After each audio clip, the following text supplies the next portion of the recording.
En su quinta temporada brillando sin fin. Desde Florida a Uruguay se expande la voz, llegando al mundo con fuerza y calor. Uruguayos, ¿Y quienes no lo son? desde América en unión. La distancia no frena esta misión.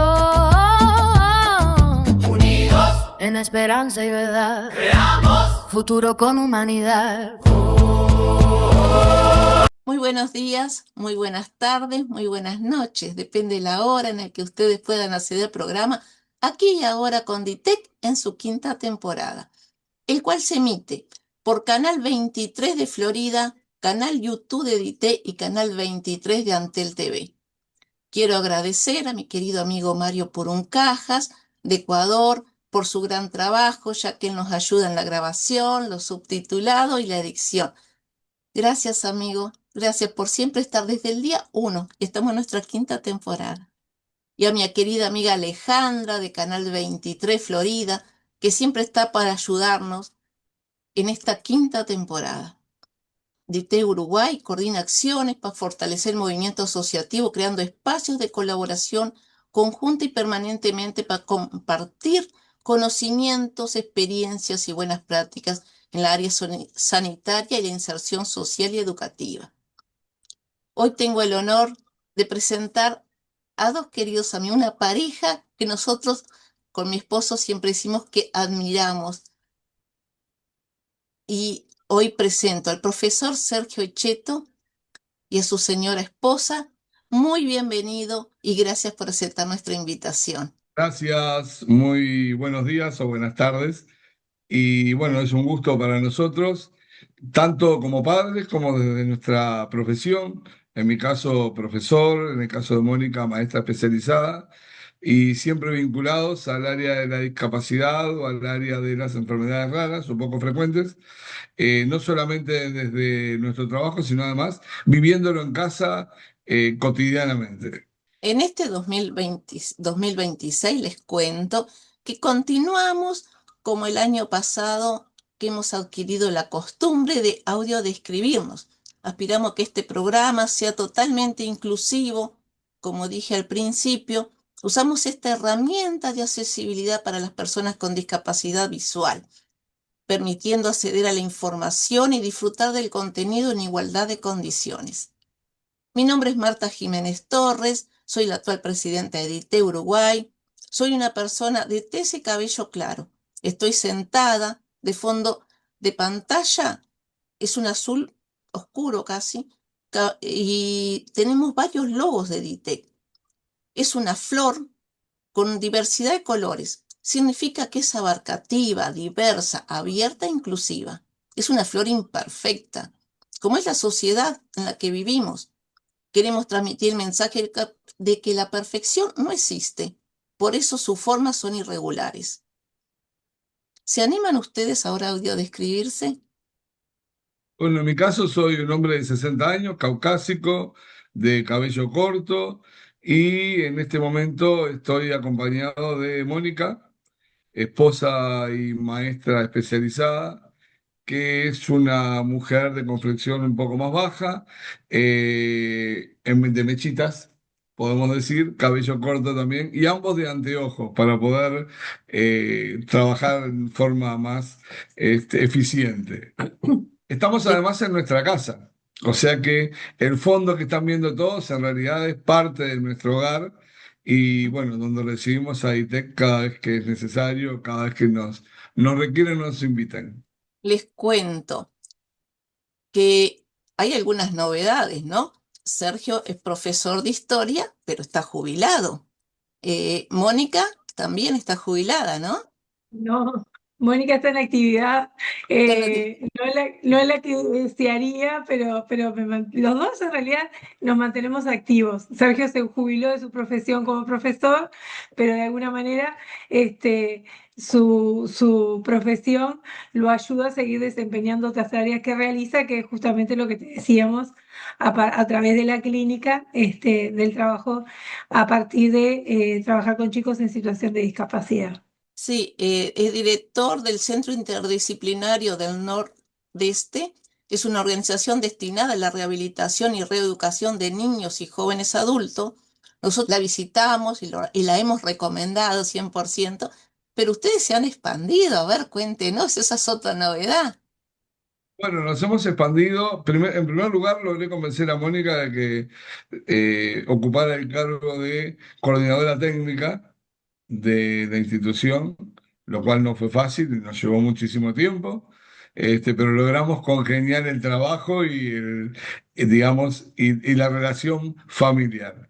Y además, sí, nos expandimos, tenemos 2 locales en Piedras Blancas, nosotros después incorporamos Atlántida, el año pasado nos expandimos a Pando y ahora estamos, eh, digamos, a pocos días de abrir un tercer local en Piedras Blancas, porque eh, quizá se puede decir lamentablemente o no lamentablemente, en realidad es lo que surge en esta sociedad de hoy.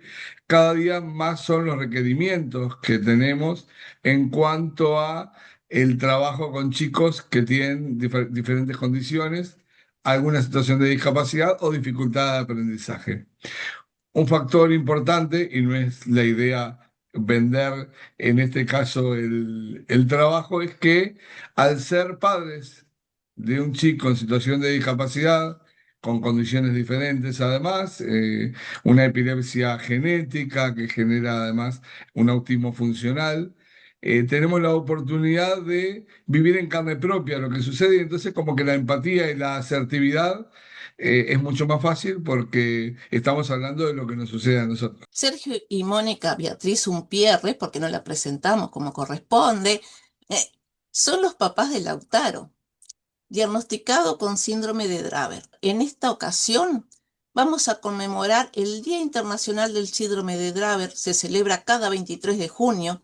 Esta fecha fue instituida para visibilizar una de las formas de epilepsia más severa y resistente de los fármacos, que afecta a 1 cada 16.000 recién nacidos. En Uruguay, ¿cuál es la prevalencia?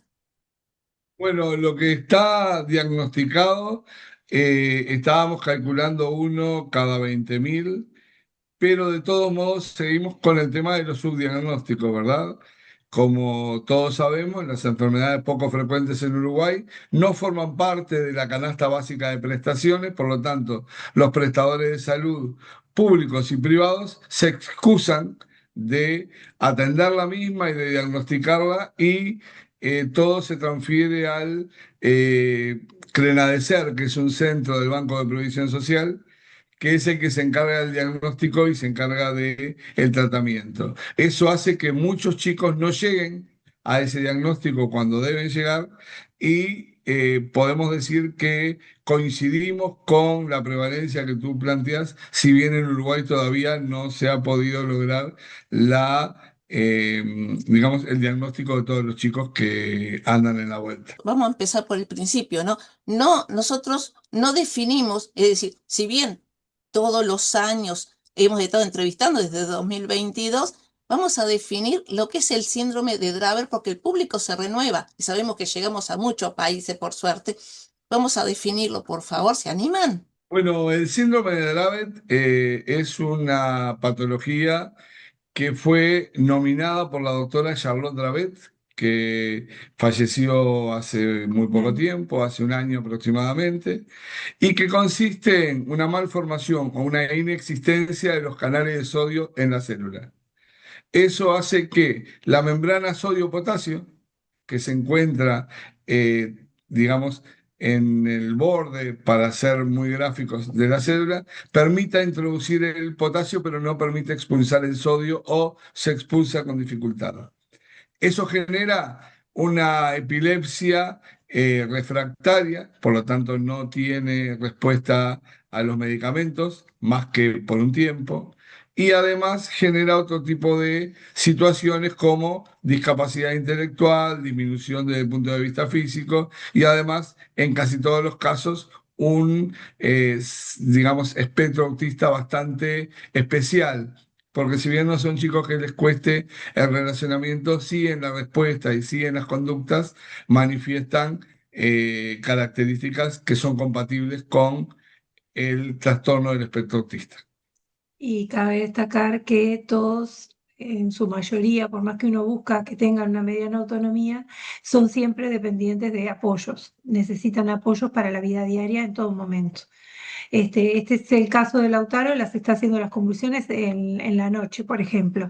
Está en su cama y rara vez se cae de su cama. Pero generalmente estos chicos tienen traumatismos, golpes fuertes por las caídas, por las crisis, porque no pueden identificar cuándo les va a pasar, porque es algo que suele suceder de forma muy abrupta.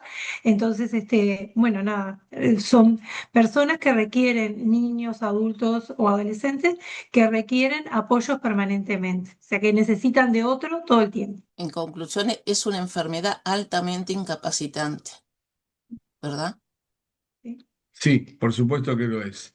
Y además es una enfermedad que, como la mayoría de las enfermedades que se trabajan desde todos los ángulos vinculados a las enfermedades poco frecuentes, una enfermedad muy cara. Pensemos que los medicamentos que en este momento en Europa se están suministrando tienen un costo del orden de los 25.000 euros al mes. Por lo tanto, poder encontrar la cura es una parte del problema, poder encontrar los medicamentos. Y después tenemos la otra parte que nosotros siempre decimos que es política, que es poder lograr que todos accedan a los medicamentos y que los gobiernos y que las legislaciones permitan que todos los pacientes puedan acceder a las mismas posibilidades de curación. Por eso se dice el 23 de junio, Día Internacional del Dravet, del síndrome de Dravet, es dar a conocer una enfermedad rara, compleja, que debuta en el primer año de vida. ¿Esto se dio en caso de Lautaro? Sí, es así. Este, Lautaro empezó a los 4 meses, hizo una convulsión cuando yo le iba a dar pecho, y a partir de ahí, en ese momento, cuando yo nunca había visto una convulsión en mi vida, Sergio sí, y enseguida llamó a la emergencia, y ahí empezamos a vivir una serie de situaciones, como por ejemplo la punción lumbar, la primer tomografía que se le hizo, craneana. Eso eso fue el inicio, digamos, ¿no? Fue una alta temperatura, no se sabe por qué, y a partir de ahí, después con las vacunas, porque cada vez que ingresa un germen o ingresa una bacteria, si tenía no sé, alguna infección respiratoria, todo iba disparando las crisis, cada vez más seguidas, y cada vez más graves, porque ellos en los primeros años de vida lo que hacen son estatus epilépticos, que son crisis convulsivas de hasta 30 minutos o más, donde a veces hay que ponerlos en estado de, no me sale la palabra ahora, en coma farmacológico, para poder restablecerlos.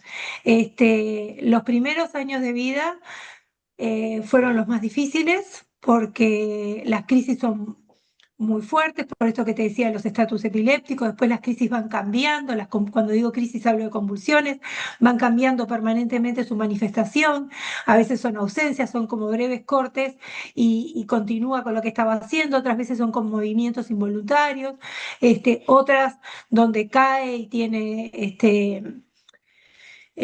movimientos en todo el cuerpo, otras veces quedaba rígido, pasó por toda una serie de tipos de manifestación de convulsiones, y los primeros 4 años fueron los más duros y los más difíciles, porque llegamos a tener un bolso preparado y por cualquier emergencia que había que salir corriendo, y estábamos un mes en el sanatorio y un mes en nuestro hogar, y tomando en cuenta que Lautaro es nuestro hijo menor, que había otros hijos que lamentablemente en ese momento no podíamos atender porque corría riesgo su vida, y nosotros salíamos corriendo a cualquier hora del día a solicitar ayuda a la emergencia, a la mutualista, a lo que fuere. Usted dice que el 23 de junio es un día para brindar soporte a las familias afectadas, así como a cuidadores, profesionales médicos. ¿Esto se da en Uruguay?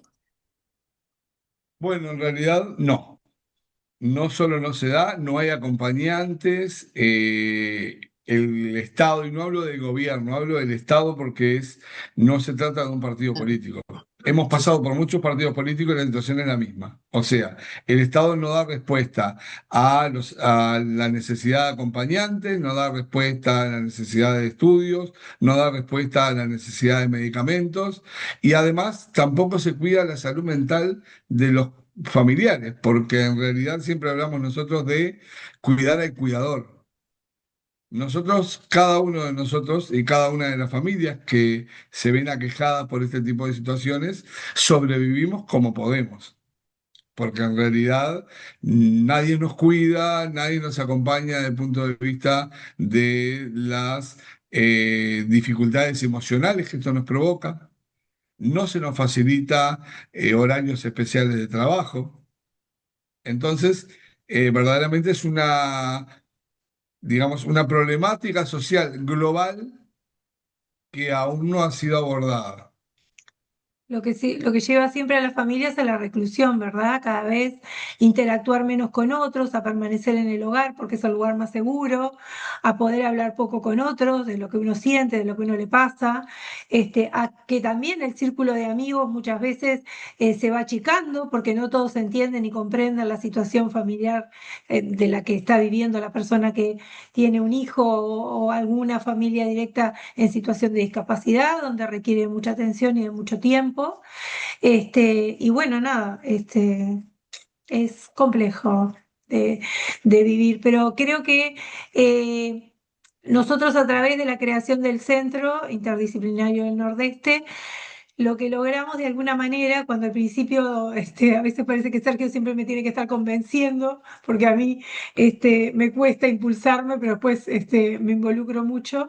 eh, la realidad es que cuando nosotros recién comenzamos en el primer centro en Piedras Blancas, que era muy cerquita donde vivíamos, que conocíamos la zona porque los dos éramos docentes y trabajamos en la zona, cuando empezamos a recibir a las familias, me di cuenta cuál era nuestro rol ahí, por qué era tan importante que nosotros estuviéramos allí, y era esto de que nosotros cuando nos venían a plantear una situación, sabíamos en carne propia lo que estaban viviendo y podíamos entender y dar otros oídos y también compartir la experiencia, porque el haber vivido todo esto, que nos hemos equivocado muchas veces y que hemos cometido errores, como también hemos cometido aciertos, poder facilitarle al otro el no volver a cometer los mismos errores que quizás cometimos nosotros, la tardanza en el diagnóstico, porque tú hablabas de cómo se manifestaba cómo se despertaba el síndrome de Dravet, ¿no? Que aparecía tempranamente, no siempre pasa así, es en el primer año de vida, y se demora mucho el diagnóstico. Nosotros recién tuvimos un diagnóstico real con Lautaro cuando Lautaro cumplió sus 10 años. Las etapas que se cumplen siempre son las mismas en casi todas las familias y es por un tema económico del sistema. Primero se lo toma como convulsiones febriles. Cuando aparecen sin fiebre se lo toman como, bueno, convulsiones asociadas a un posible mal epiléptico. Posteriormente se trabaja con una epilepsia, pero no es una epilepsia común, porque se suministran los mismos medicamentos que para una epilepsia normal y generalmente cierran aún más los canales de sodio. Entonces, después se empieza a hablar acerca de que puede haber algo genético y de ahí comienza una lucha hasta llegar al diagnóstico. Por lo tanto, Lautaro fue diagnosticado recién a los 10 años. Terrible peregrinaje, ¿no? Sí, y además fue el Hospital Garrahan en Buenos Aires el que puso la primera vez en un papel la posibilidad de que fuera síndrome de Dravet. Y eso fue a los 8 años. Eso fue a los 8 años, exactamente.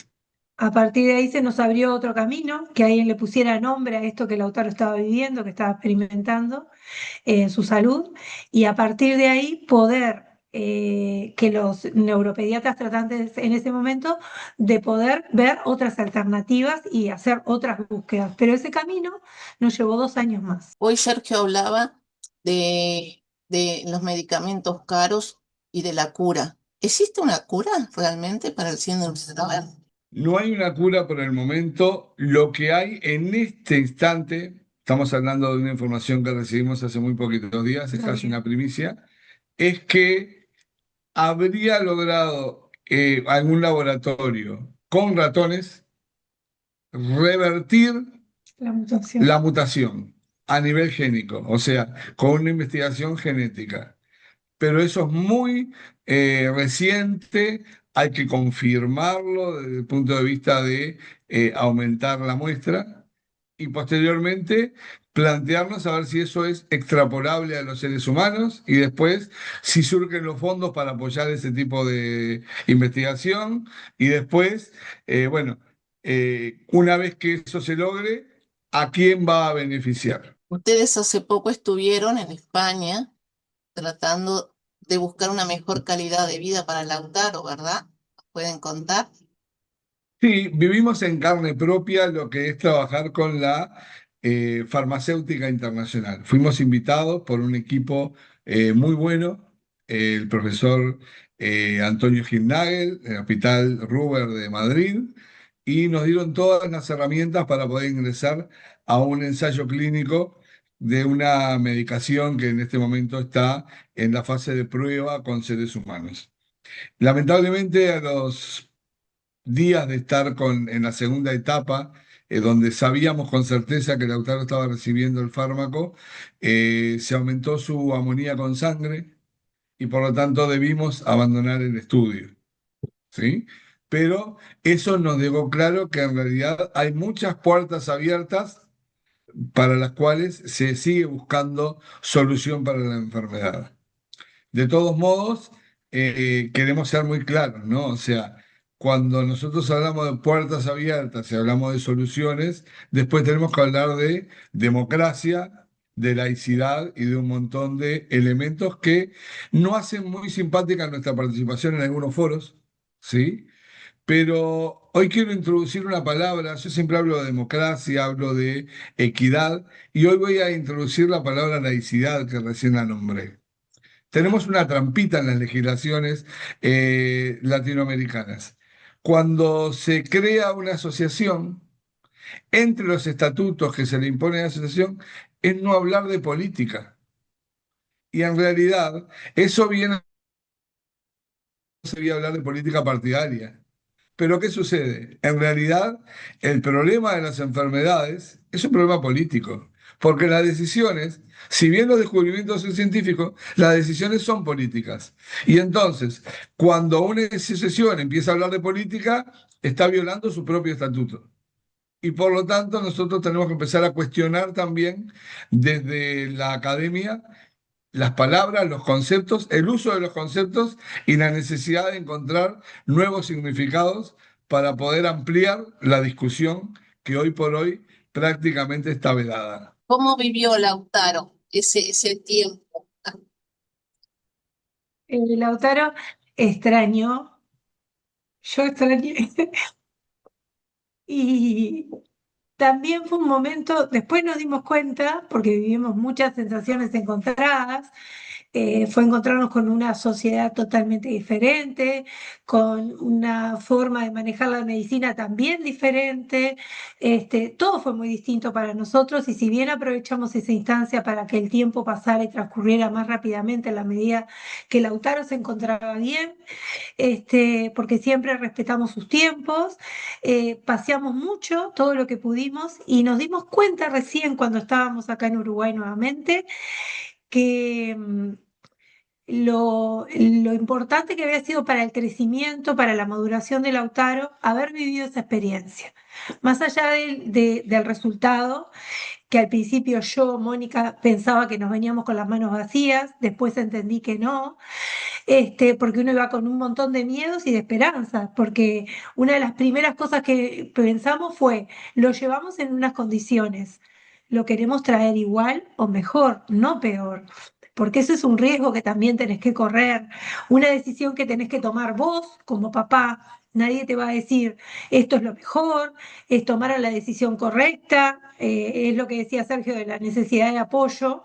Y bueno, la verdad que más allá de que el resultado no fue lo que esperábamos, si bien la droga, más allá de que en alguna dosis aumentó sus niveles de amoníaco, notamos que sí, tuvo muchos días sin crisis y eso para Lautaro fue fabuloso porque si Lautaro no tiene convulsiones, está más abierto, más comunicativo, es otro ser humano. Cuando está con crisis, está decaído, tiene mucho sueño, no tiene ganas de hablar, no es la misma persona, o sea, es un ser que sufrió en su organismo como choques o descargas eléctricas, para que el que escucha tenga una idea, y queda agotado, queda cansado y a veces se pierde el día por esa situación. Pero la realidad es que la experiencia, más allá de todo eso que nos trajo, primero que nosotros aprendimos como papás un montón, aprendimos un montón de lo que es este tema Los ensayos. de los ensayos clínicos, del manejo y todo lo demás. También nos sentimos que venimos más fortalecidos como familia porque no fueron fáciles esos 6 meses, los tres solos, tratando de sostenernos como podíamos, unos a otros y a sí mismos. Pero nos trajo con un montón de enseñanzas y a Lautaro la verdad que maduró un montón, aprendió un montón, se comunica de otra manera, tiene otras vivencias, conoce cosas que antes no había visto y las recuerda y las comparte con otros y para nosotros eso es muy importante. Y hay algo importante que uno se cuestiona muchas veces. Mi hijo va a ser algo así como un pequeño ratón de laboratorio, ¿verdad? Cuando se hace ese tipo de pruebas. Pero en los casos nuestros, y en el caso de la mayor parte de los chicos con enfermedades poco frecuentes que no tienen cura en el horizonte, estamos hablando de chicos con un certificado de defunción sin fecha.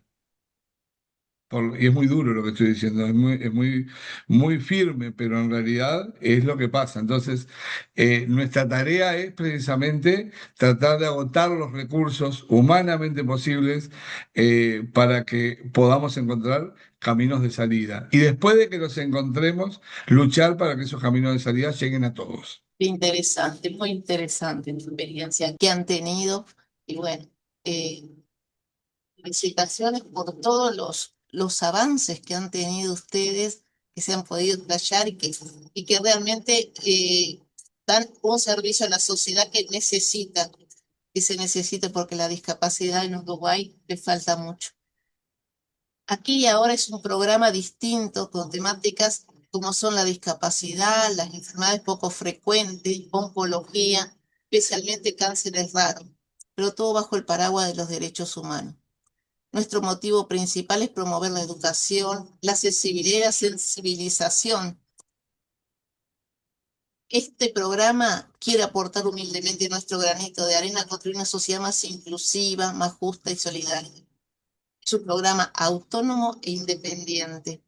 Como ustedes saben, el tiempo es tirano, pero quiero que antes nos dejen una última reflexión de todo lo vivido y este día que se conmemora, cómo poder sacar mejores frutos para toda la sociedad. Creo que el mejor eh, o la mejor propuesta que le puedo hacer a todas las familias de cualquier enfermedad poco frecuente o de cualquier discapacidad que exista es que solos no podemos. Y si nosotros no entendemos que no tenemos que buscar nuestra solución, sino la solución de todos, uno a uno vamos a ir lamentando un montón de situaciones que se podrían evitar si nos damos cuenta de que tenemos que abrir el abanico y así cuando descubrimos algo, compartirlo con los otros, acompañar a los otros, invitar a los demás y tratar de salir todos juntos. Porque en este tipo de situaciones, como en ninguna situación a nivel humano, se pueden encontrar soluciones individuales. Que en realidad el 23 es un día para esto, para sensibilizar, para conmemorar, para dar a conocer. Yo era algo que hacía siempre con mis alumnos, siempre para mí, como tantos otros días eran importantes, pero para ese más. Mis alumnos nunca habían escuchado qué era el síndrome de Dravet, qué era eso, no sé. Y en realidad, solo el hecho de que se transmita, de que se conozca, de que sepa, hace más llevadera la carga, porque la realidad es eh, que venga un médico a tu casa y que vos le digas que tiene síndrome de Dravet y el médico desconozca esa enfermedad, es duro. Entonces, ya solo el hecho de que se conozca, de que se sepa, alcanza. Y lo otro es como dice Sergio, o sea, nadie puede trabajar solo, nadie puede salir adelante solo en todos los ámbitos de la vida. Y en estos, cuando nos encontramos con situaciones tan duras, tan difíciles, que es la salud, y cuando no tenemos acceso a la medicación que lo requiere para sobrellevar una mejor calidad de vida, lo que necesitamos es eso, empatía, el conocimiento, el que la gente se informe, sepa y entienda y comprenda, porque están las discapacidades no visibles y que bueno, que nosotros vivimos la experiencia en este viaje. El Lautaro viajó con su collar de girasoles y la verdad, en Europa también yo a veces me enojo porque digo que acá en nuestro país estamos muy atrás todavía, pero la realidad es que hay muchos países de Europa en los que son muy inclusivos y en otros que la verdad que dejan mucho que desear porque no identifican y no reconocen que tienen a una persona que requiere otros tiempos y otras necesidades. Y bueno, es esto, es concientizar. Y aprendamos de una vez que si los grandes grupos farmacéuticos se unen para trabajar, si los grandes conglomerados de atención de la salud en el mundo se unen y los seguros de salud están todos unidos, ¿cuándo vamos a entender que si nosotros no nos unimos también, no podemos lograr más que golpear puertas infructuosamente? Gracias, queridos amigos. Ha sido un placer esta entrevista. Los micrófonos de DITEC están abiertos siempre que ustedes los requieran. Muchísimas Muchas gracias. gracias. Muchas gracias a ustedes y un saludo a todos. Buenas tardes. Alzamos la voz.